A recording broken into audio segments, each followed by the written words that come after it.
Welcome to Let's Talk Micro. Hello, everyone. Welcome to another episode of Let's Talk Micro. As always, I hope you had a great week. And you can always find Let's Talk Micro on Apple Podcasts, Spotify, Amazon Music, GoodPods, wherever you listen to podcasts, you can find Let's Talk Micro, which now includes YouTube Music. So Let's Talk Micro is now available in the YouTube channel and also in YouTube Music. As far as social media, I am on Instagram, TikTok, and YouTube as Let's Talk Micro, on X as Let's Talk Micro 1, on LinkedIn as Luis Plaza, and I have an email address which is letstalkmicro@outlook.com. So either via email or via social media, you can provide any feedback, any suggestions. So please go ahead and subscribe to the podcast, download episodes, and if the app allows you to do so, please go ahead and leave a review. Thank you so much for the support. And if you haven't checked out the previous episode, please go ahead and do so. Dr. Karen Carroll, one of the editors-in-chief of the Manual of Clinical Microbiology, which released its 13th edition last year, she joined the podcast to talk about this valuable resource. Some of you that work in the lab might be familiar with it. Maybe if you're a student and you're listening, you might not know what it is. But this is a very important resource that is part of the clinical microbiology laboratory. So Dr. Carroll, she joined the podcast and she discussed the book. She talked about, what's new in this edition, where's the information obtained from. She talks about the resource being online. So all in all, a great episode. And if you haven't checked it out, please go ahead and do so. And as always, I am inviting you to check out the resources from Dr. Timothy Gauthier, a very passionate pharmacist. And these are www.learnantibiotics.com and also the Learn Antibiotics book, which is available on Amazon. And this is if you're looking to learn more about antibiotics. These resources include cheat sheets, practice tests, games, and more, and they are being used by thousands of people worldwide and may be helpful for you or your colleagues. So I invite you to check them out. So as part of the podcast, I'm always trying to bring topics that I think that are very important to what we do as microbiologists and as laboratory professionals, and this one is no exception. As you definitely know, the field of microbiology continues to change, and we keep having more instruments, and we're seeing a lot of changes, and we're learning more about organisms. Definitely things like whole genome sequencing, there are trending topics, and it's definitely fascinating when a discovery is made. And that is what this episode is about, the discovery of a novel bacterium that was named Variovorax durovernensis. So this bacterium belongs to the genus Variovorax, and a new species was discovered. So in this episode, 3 guests joined the podcast, 2 physicians that specialize in microbiology and infectious diseases, and 1 clinical scientist in microbiology, and they joined the podcast to talk about this discovery. And they talk about the gram stain, they talk about biochemicals, they talk about the approach of how they ultimately identified Variovorax durovernensis. So it was great to listen to them. They talked about things like gene sequencing, and it was fascinating listening to them. And if you're listening to this episode, I hope you enjoy it and maybe it inspires you. It is definitely possible to discover a new organism, especially in the times that we live today, that we are working in microbiology and we have gene sequencing and we have MALDI-TOF and we are learning so much about organisms. So I enjoyed this episode. I had a great time listening to them talk about this organism. And something very interesting was that Dr. Laura Payne, which was one of the guests, she talks about why was the organism named durovernensis. And that was very interesting to hear. All in all, a great episode. I hope you enjoy it as much as I enjoyed recording it. So let's go ahead and listen to it.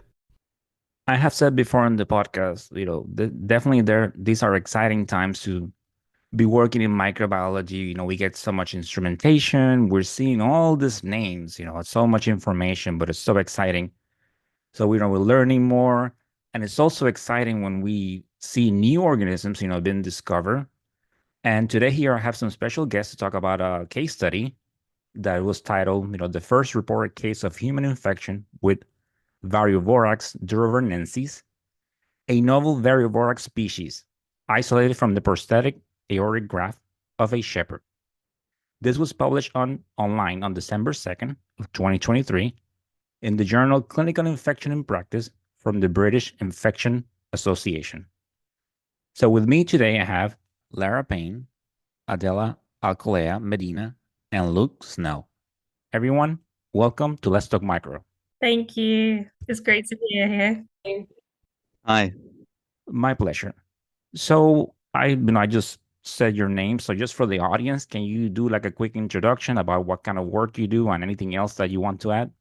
Yeah, sure. So I'm Lara Payne. I'm a infectious diseases and microbiology doctor working in London, England. And yeah, got involved with this interesting case with my colleagues at Guy's and St Thomas's Hospital.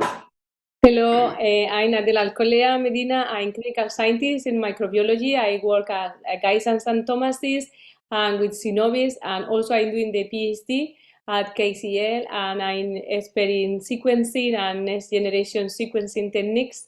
And I'm Luke Snell. I'm a doctor and a clinical research fellow at King's College London, and my interest is pathogen genomics. All right. So definitely, welcome to the podcast again. Want to ask about, can you do like an overview of this case and how do you get involved in it? Yeah, sure. So an introduction to our case. Initially, our case starts with our patient who was a 55-year-old shepherd, and they were admitted to our hospital for an explantation of a prosthetic aortic graft. So this is when the aorta has prosthetic material inside it to keep the structure stable. Now, our patient, they'd initially had an infected aorta that had been managed 6 months earlier. They'd had a mycotic aneurysm that had grown Campylobacter fetus, which is the cause of mycotic aneurysms. And they've been on long-term antibiotics for 6 months without patient antimicrobial therapy, so ertapenem and azithromycin. And it was because of the COVID pandemic at the time that their procedure for kind of definitive management was pushed back and pushed back. But they were having ongoing symptoms, so fever, weight loss, headache, all the sort of signs that make you think that there was still an uncontrolled infection going on. So when they came to our hospital, Guy's and St Thomas's, they had a PET scan. So this showed there was ongoing infection around that aortic graft and it would need explantation. So after having the PET scan showing the ongoing infection, the vascular surgery team explanted the whole of the prosthetic material, and they did an autologous graft repair, so using the vein from the leg to recreate the aorta. And we became involved really as kind of a clinical microbiology and infectious diseases service when it was found that there was quite interesting organisms that were growing on that explanted graft, the explanted prosthetic graft. So initially on day 5, we found that there was gram-positive organisms branching Nocardia nova that was growing from the plates in both aerobic and anaerobic conditions. But interestingly, on day 7, there was another organism that was growing. So this was a yellow mucoid colonies of a gram-negative organism that was growing on the chocolate agar. When we did a MALDI test on this, Variovorax paradoxus was identified in the 7 top scores for this organism, but even still, the organism had a low score, so it was 1.7. And we normally say it's only diagnostic if it's 1.8 or higher for a positive MALDI score. But it still made us wonder, what was this organism that was growing in all of our patients' significant sterile samples, and how would we best treat it and make sure that our patient had the best chance of fully recovering from this infection? So I went to speak to the patient to find out a bit more of a background about what they do, what their work was, and why they might have this new organism that hadn't that wasn't identified before. So it turns out that they were a shepherd and they worked on an area called the Kent Downs with a flock of 1,500 sheep that they managed themselves. And they were very hands-on in terms of giving oral anti-helminthic therapy, giving vaccinations, and potentially at times even getting needle sticks with the sheep so needle stick exposures. So all of these could have been risk factors for getting an atypical organism as they had this agricultural work going on. And the fact that they also had a long-term venous cannula, a PICC line in for 6 months with that very broad spectrum antibiotics. I think our hypothesis is it probably selected out this very resistant organism, this resistant gram-negative Variovorax, which is normally something that kind of grows in soil but doesn't normally grow in people. It was the combination of that prosthetic material and the antibiotics that gave that ecological niche. So what is Variovorax? So when we saw that obviously the top 7 scores were Variovorax paradoxus, we looked into a bit of what is Variovorax, and it's given the name Variovorax paradoxus because it's a bacteria that has the ability to devour a variety of substrates, and this feature is used in things like bioremediation, so for breaking down pollutants and contaminated waste sites. And also has roles in biotransformation. Also, it's similar to Pseudomonas in that it has the ability to form biofilms. And we think that probably the fact that it has this, the fact that it grew every time with the Nocardia nova, probably there was a synergistic relationship that was going on with these 2 organisms that allowed it to grow on this aortic graft material. So in terms of the management of our patient, we sent off the organism initially to our reference laboratory, and they did sensitivity testing, and one of the antibiotics that we found it was susceptible was cotrimoxazole. So that was our kind of primary therapy that we used for treating this patient. It was also resistant to ertapenem and quinolones, so those wouldn't be an option. And interestingly, she had been on the ertapenem for the 6 months, so clearly it's selected out that resistance. Okay, thank you for that. I just wanted to before, and I want to ask a little bit more about this organism.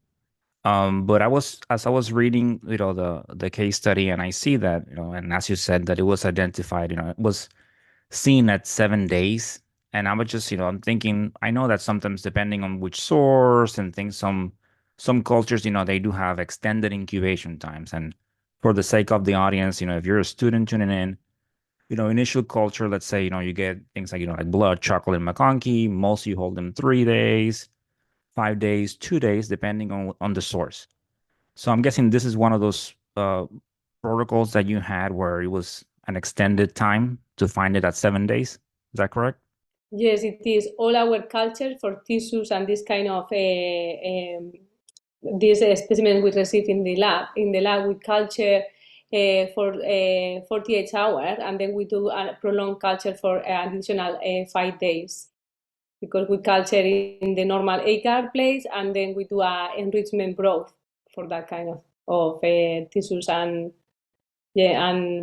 fluids. Yes. Okay. Yeah, that makes sense. And we kind of do the same thing. We have which is what I saw in the case study, which is a BHI, brain heart infusion. And we use that also for our tissues here. And there are some, like sometimes, like knee sources and things like that, and joints that we hold them for extended periods of day.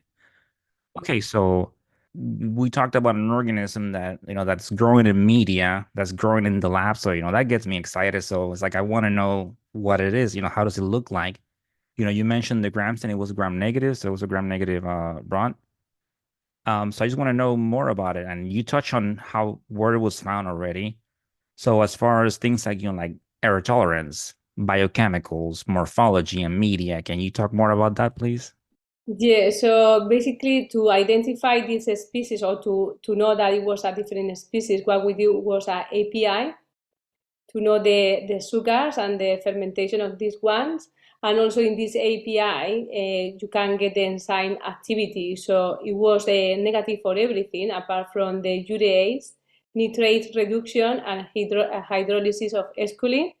And then also to compare with other species which were already published, we tried to grow the bacteria in different temperatures at 4 degrees and 37 degrees and 40 degrees, and it grew also only in 37 degrees. And then we tried to grow also in different concentration of sodium chlorine, and it didn't grow in any of the ones we tried. And then also we try to grow in different agar media. So we try agar, blood agar, chocolate agar, McConkey, nutrient agar, triticase soya, and also McConkey. And it grew in all of these media. And just finally, just to distinguish from other species, we have to do a fatty acid profile. And this is done by a chromatography. And basically, the profile we got from this bacteria and this species, it was different from the other ones already published. So at that point, we thought that it was a different species, a new one. Okay, thank you for that. So, right when you were trying initially to identify it, it was identified by MALDI-TOF, but it was ultimately identified by whole genome sequencing? We're really lucky in the hospital that I work at, in that me as a clinician would also be working with Adela, who's a very senior clinical scientist with experience in genomics, and also Luke, who is a clinician but has a really keen interest in research and genomics. And so when we see exciting things on the plates, then they can take it further and really dig deep into the science of it. And when Adela and Luke saw that there was really unique properties to this bacteria, then they took it further to do the whole genome sequencing. Yeah, so just to kind of like just to elaborate on that, we're very lucky that we have nanopore sequencing on site here in the hospital. So it's a very small footprint machine which allows you to do rapid genomics essentially at quite low cost. And Adela's developed quite a lot of quite quick and easy and cheap methods with which to characterize lots of different organisms, viruses, bacteria, metagenomics. And so we used one of her whole genome sequencing methods for bacterial isolates. I don't know if you just want to explain what that method is and involves, Adela. Well, this method basically is what I developed for isolate sequencing is a DNA extraction method. So basically we use a very quick method, and it is a mechanical lysis disruption of the wall of the bacteria to release the DNA, and we do this by bead beating, and then we recover all the DNA by magnetic beads doing washing with ethanol. So it takes us, I don't know, 20 minutes to do this extraction. And after that, we use, like Luke has said, Oxford Nanopore technology, one of the library preparations they have to do the sequencing. And after that, Luke can explain better the analysis of that read we generate with this sequencing. Yeah. Yeah, and how we could tell that it was a new species. Yeah, so we get the good thing about this method is that we start getting like the genomic data within 24 hours. Whereas, so, you know, if you used to sequencing in the past, you'd send it away somewhere, then several weeks later, you'd get some data back, and then you'd have to do the analysis. Whereas now we can do it kind of almost in real time. So when you're looking at the genomics, I mean, I think most people are used to maybe 16S RNA gene sequencing. So that's what we started with. So you take out the ribosomal RNA sequence and you compare it to a big library of other bacterial species and genuses to see what it's most close to. And so when we did the whole genome sequencing for this isolate and we pulled out the 16S sequence, we could see it was close to Variovorax species, but it's quite difficult actually to distinguish the different Variovorax species using 16S because some of them are very similar. And so what we found with our isolate is there were only 6 nucleotide changes between our isolate and some other species of Variovorax. So they're very highly similar. And actually the 16S in this case, in the case of Variovorax species, is quite poorly discriminatory between the different species. So you have to delve a bit further into the whole genome data to work it out. And actually, we were thinking to ourselves, so how do we prove this is a different species? How do we work it out? And quite handily, there is a committee which has published kind of the flowchart of how you decide whether 2 species are separate from each other. And so first you do the 16S, and if it's like 98.7% similar, then it's pretty similar, and you have to keep doing more analysis. And the next thing you do is you do DNA hybridization. And so what that is you get your whole genome, and this is kind of based on very old molecular biology, where you'd kind of put your two genomes of different bacteria together and see at what temperature they melted. And obviously, if you have very, very similar genome, you need a lot of energy and a high temperature to melt them, and they're hybridized very strongly. But if they're not related, then you need lower energies and lower temperatures to disassociate the genomes. And obviously that's quite old-fashioned molecular biology, and now there's kind of in silico computer models that do it for you. So with your whole genome data that you've generated, you can kind of simulate the DNA hybridization. And when you do that with our bacterial isolate, and you compare it and you do this kind of simulated hybridization with the other Variovorax species, you see actually these genomes are very different. The score for the hybridization of our Variovorax compared to all the other Variovoraxes was less than 30%, and you'd expect a lot higher similarity of genomes for related species. And that's kind of one of the main ways you tell this is a different species, because its genome is just so different that this hybridization is just the hybridization shows it's very, very different from other organisms. And once you've done that, you can also look at kind of the phylogeny. So most people are kind of aware of phylogenetic trees, which look at evolutionary history. And so you can pull out all the genes in your bacteria and compare it to the set of genes from all the other species and form a phylogenetic tree. And when you do that with our Variovorax species, you see it's very different from all the other Variovoraxes out there that have previously been published. So of all the other 12 Variovoraxes which have been validly published in the literature, ours looked very different on this kind of hybridization assay, and also this core genome phylogeny of evolutionary history. And that kind of sealed the deal, along with the biochemistry that Adela's talked about. Not only is it different biochemically, it's also different genomically. And that's kind of how we proved it in the end to be a different species. Well, thank you so much for that. It's as someone that works in the lab, and we're just starting to experiment. We're just bringing in NGS, but knowing the whole process and what happens, beyond the media, beyond the testing, it's just, I think, it's definitely a treat for me, and I hope for the audience as well. So, thank you for that fascinating explanation. Yeah, I hope it can inspire you that any sample in your lab, you never know where it could take you, and you might be uncovering a new species as well from your patient samples. Yeah, definitely. So I wanted to ask, I know you touched on what the patient was treated with, and I just wanted to ask a little bit if you were able to provide the information. But as far as with susceptibilities, what method was used? Whether like you did grain strips, disk diffusion, or broth microdilution, and if you can talk more about the overall resistance profile, how was it? And Yes, we did the isolate was sent to our reference lab, and what it did was we follow here in Europe the UCAS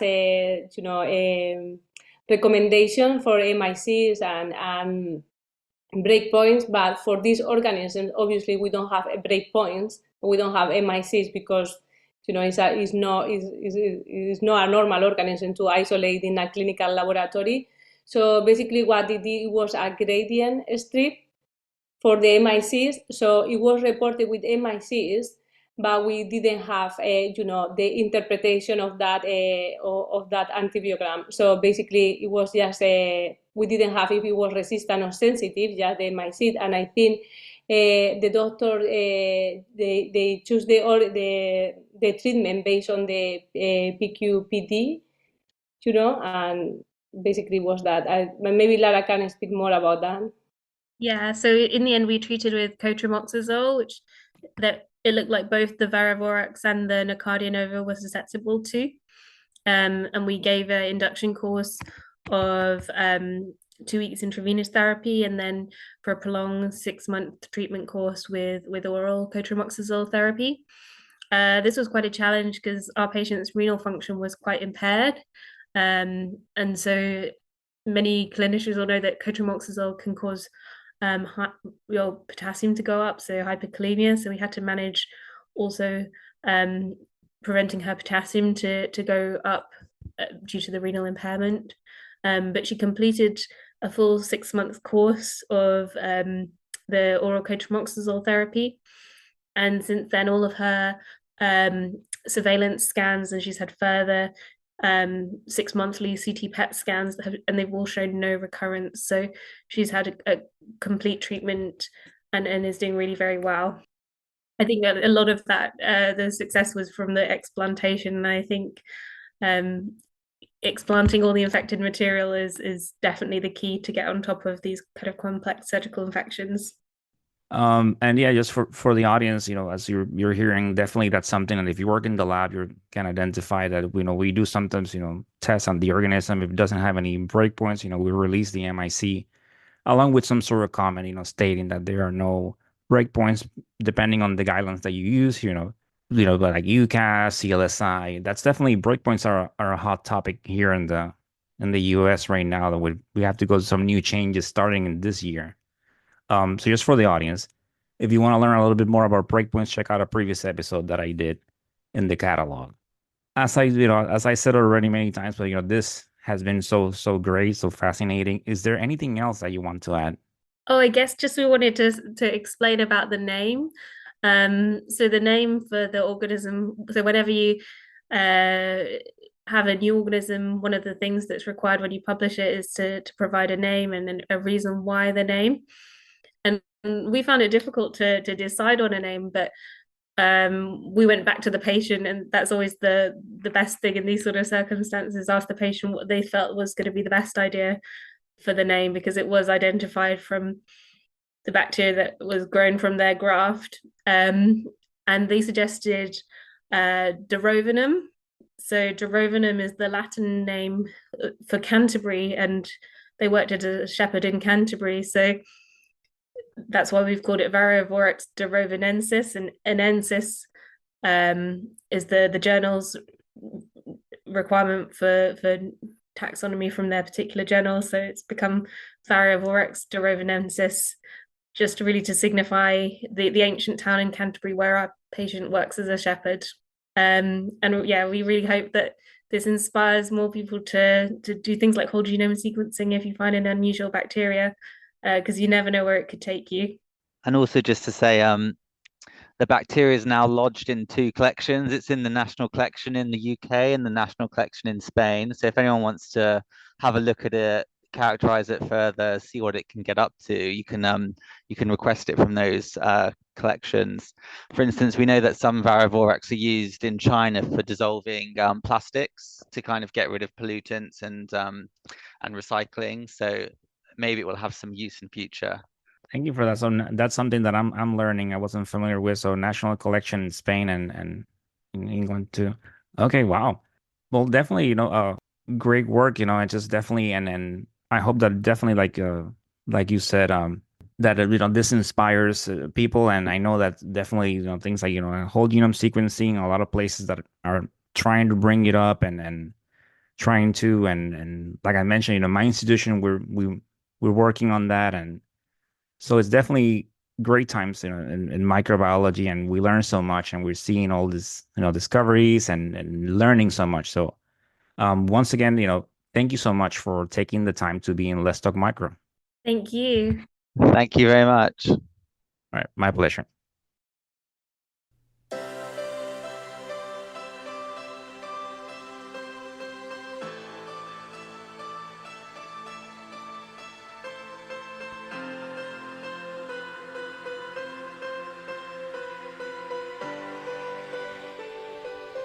And that, my dear audience, it's the end of this episode. I hope you enjoy learning about Variovorax durovernensis. As always, I enjoy sharing this information with you. Thank you so much for the support, so please continue downloading episodes, sharing the podcast with coworkers, students, friends. I am so grateful. And please continue bringing that passion to what you do. It's so important. You do such great work. And stay tuned. Great things coming your way. So, as always, stay motivated, stay safe, and of course, continue talking micro. Until the next time. Bye.